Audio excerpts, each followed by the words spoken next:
Hello, this is the second one of these. It's on old films that I liked that I saw last year. Let's go! So first up we have Cry Baby, which is ridiculous and amazing. The plot is that a good girl with high prospects, Alison, falls in love with a bad boy with no prospects, Cry Baby.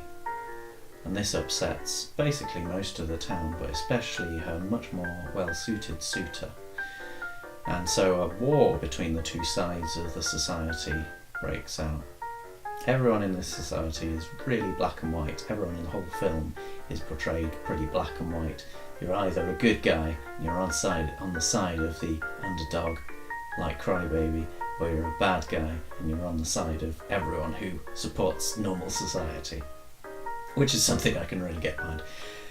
And it has a weird, like, 50s throwback feel, which not only that, but also the cliched style plot also just makes it seem quite similar to Rocky Horror Picture Show.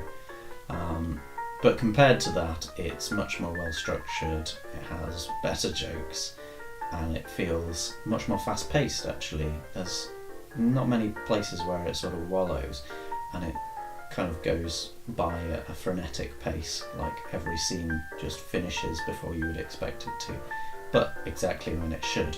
This is also a lot more clean cut and family friendly than Rocky Horror. A lot of it feels, while not quite being exactly family friendly, it feels a lot more family friendly, and it has a lot more innocent of a belief in love. It kind of feels like, I think, what Grease should be. I hate Grease, and I think Grease is terrible, and I think Grease has a horrible message to send to children, which seems to be something like, you can change to suit the person you fall in love with, and you shouldn't expect them to change, because it's not an equal relationship, it's you that has to do all the work. Whereas this feels more like, it doesn't matter if the person you fall in love with doesn't match everything else in your life. There's always space for them both to exist in themselves and not together. And probably the likelihood is that they'll grow closer together over time anyway, because that's how love works. So I think this film is basically good Grease, or in fact like excellent Grease. It's a lot better than Grease anyway. Grease is terrible, don't watch Grease, watch Crybaby. Next is The Cook, the Thief, His Wife and Her Lover, which is a crazy, crazy film. Really very theatrical, starring Helen Mirren as his wife. I apologise, I don't have to refer to her as an object of his possession throughout, but I will. She has a name, which is Georgina, but considering the names very rarely come up in the thing that I've noticed anyway, and considering the title specifically refers to her in this way, and considering she definitely isn't actually an object of his possession, and that's basically what most of the drama's about, I've decided to call her his wife. I apologise if this makes you upset. But it stars her, Helen Mirren, and Alan Howard as her lover, Michael Gambon as the thief, and Richard Boehringer as the cook. And what happens is that they all dine, apart from the cook, at the cook's restaurant, which is actually owned by the thief. If you're getting confused, that's Helen Mirren, Alan Howard and Michael Gambon dine at Michael Gambon's restaurant, the cook of which is Alan Boehringer. See, it's easier if I just use his wife, her lover, the thief and the cook probably, and I shall do that from now on. Okay, let's try again. So the cook cooks at the thief's restaurant, where the thief, his wife and her lover go to dine. Now initially, the thief doesn't know about her lover, and so everything's sort of fine and dandy to begin with. But then later on he learns rumours that she might have one, and so things become a little bit more hectic. In fact, they're hectic from the beginning. The thief is an extremely unpleasant character. Just so horrible. But he gets his comeuppance in the end, or does he? All I'll say is the end is horrific. and you shouldn't miss it. If you can't deal with horrific things, you should miss it. But I think you should learn to deal with horrific things, and then you should come back and you should watch this and appreciate how horrific it is without being horrified. It may not sound like a particularly weird film from what I've said thus far, but hold your horses. I've got plenty more to say. The production design in particular, just every aspect of production design, whether it be costumes or lighting. I mean, the lighting in this is really particular. There's so much in this that is, by the lighting, made extremely unpleasant or just very strong, very emotive. There's 3 colours, really, that are thrown by the lighting. One of red, one of green, and one of blue. And these could be interpreted as having lots of different meanings, and probably have different meanings between scenes. But for instance, the first scene where we get a load of dogs, wild dogs, just on the street, all fighting over scraps of meat, and not even just scraps of meat, but it looks like a whole bloody rib cage. It's horrible, really. And that's thrown over a huge covering of red. So I mean, what do you want to interpret that as? Sort of primal urges. So red could be primal urges, and red comes up in various scenes with the lover, her lover, and his wife. So it could well be seen as that. The green could be lies. I like the green as lies. Happens only inside the green. And the blue, often outside. Cruelty. How do you like that? Why not? Could be. These very stark but hard to understand colours are similar to how the score works. The score by Michael Nyman is relatively simple in terms of classical music. It has only a few different cues, but each of them has a very, very strong feeling to it, whether that be of a kind of distorted upper class nature, which goes along with the thief quite well, or there's one particular one which is a miserere, which is sung by actually a member of the cast, a boy treble who works in the kitchens, sings while he works, and this becomes a part of the plot. But what he sings is this miserere, which means have mercy.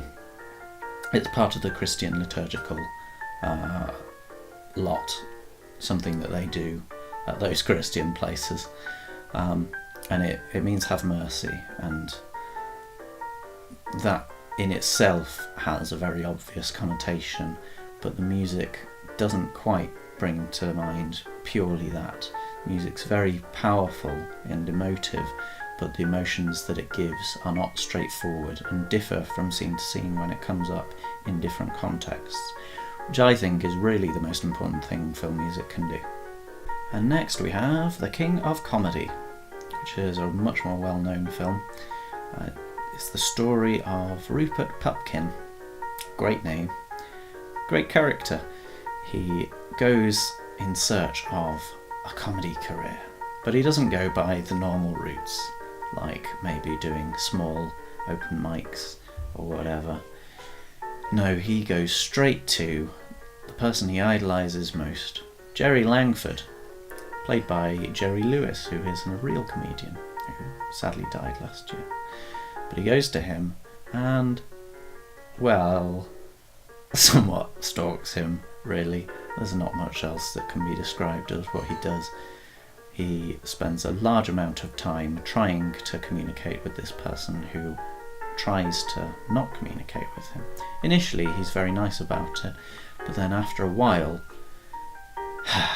it becomes too much, and he tries to cut him off with less than 100% success, shall we say. It's really Robert De Niro that sells this film. It's all based around his character, and if he weren't able to portray this terrible character, this character with so many flaws, is constantly in pursuit of his goal, regardless of what other people tell him, and regardless of how many other people he hurts, If you didn't have Robert De Niro making this character sympathetic, then it wouldn't work at all. But by his masterful acting chops, you get this blackly comedic character who manages to steal your heart even though he's terrible and awful and should be put down. The writing is also excellent by a guy called Paul D. Zimmerman, who apparently has written a lot of other screenplays, but mostly they are unproduced, which is, it could be a shame, I don't know. But if they're all at this calibre, then it is a real shame, because this one's particularly great, offbeat, and with enough sort of hints at the terrible comedy that Rupert Pupkin is going to put forth, that it really makes the travel towards the climax amazing, really tense and upsetting, all the best emotions. And then when it comes, well, but that's another story. But it's not, it's the end of this film, but it's great. Continue to watch this film from beginning to end, and you shall encounter both things, and I'm sure they shall both give you enjoyment. That's what I hope for your life. Now we have After Lucía, which is not a very funny film, rather a very sad film, which tells the story of a girl who moves to a new town with her dad and does not fit in at the new school. It's a downward spiral with a couple of moments that seem like they might be redemption, but they're not. They're inevitably just another bit of her terrible experience at that school. And it keeps going, and while the ending is not possibly the worst thing that could have happened, it doesn't end happily by anyone's stretch of the imagination. All these films seem to have a kind of ending to them that's particular. Maybe that's something about good films, is they have endings. Yeah, I think so. This film is one of the most harrowing portrayals of bullying in schools that I've seen. Alejandra, the main character, played by Tessa Iya, is a very understandable teenage girl.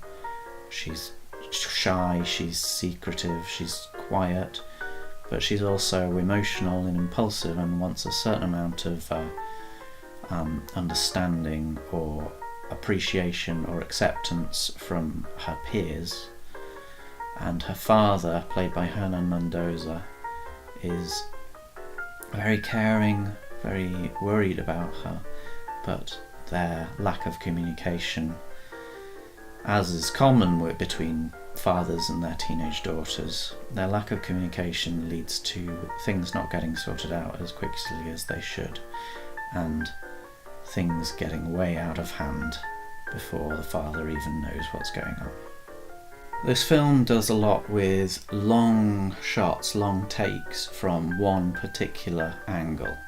The camera doesn't move, but people move within the shot, and sometimes people don't move that much within the shot. In fact, quite a lot of these shots are relatively stationary or static from almost all the elements in them, but then one individual thing will change slowly, and over time this image will have a much different meaning. The plot is conveyed by small things happening, sometimes they're massive, but small things happening in this plot and gradual changes make the real difference here. And finally, The Lady Eve, a delightful screwball romance comedy where the action never stops and neither does the dialogue. On board a cruise ship, a trio of card sharks try to trick Charles, played by Henry Fonda, out of a not insignificant amount of money, and he is goaded on, not in small part, by Jean Harrington, their most charming member, played by Barbara Stanwyck, who feigns not insignificant romantic interest in the aforementioned Charles. So much so that it starts to become real. And this leads her to a crisis of morality, but before she can tell him any of her plans, he finds out and is not ununderstandably upset, and upon the end of the cruise vows never to speak to her again. That in itself could be a whole story, but oh no, it does not end there. The spurned Jean, not so used to losing, decides that she must get her own back. And she concocts a plan. With the help of her friend, who is also already a con man infiltrating the affluent family of Charles, she disguises herself as his niece, the Lady Eve of the title, and plans to steal his heart again, but with much crueler consequences. This film was very surprising, mainly because of the incredible character that Barbara Stanwyck has in this film. Incredibly acted, but particularly the character is just great and works on all levels. She's cunning and resourceful and clever and not afraid of using any tactic to get her way, and yet also has a caring side, a very sexual nature. And in fact, this must have been seen as appalling in the 40s, I assume, because she's so overtly sexual, and much more so than the charming dupe character Charles, who basically is her foil. She controls every scene, and he has absolutely no agency whatsoever. He just reacts to whatever she says, and this is particularly noticeable in one scene where she is recounting all the lovers that she has had in her past time as the made-up Lady Eve, and he reacts exactly as she would expect. But I'm not going to spoil that. I want you to go and see it. I think you should go and see it. It's great. It's been around since the 40s. It's not going to die if you don't go and see it, but you're missing out not having seen it. That's all I have to say. Bleh. One more to go, and then after that, hopefully, Sam will have done something. We can but hope. But until then, I've been Seb. I am not the world. Please don't regard me as such. Like and subscribe, and I'll see you soon.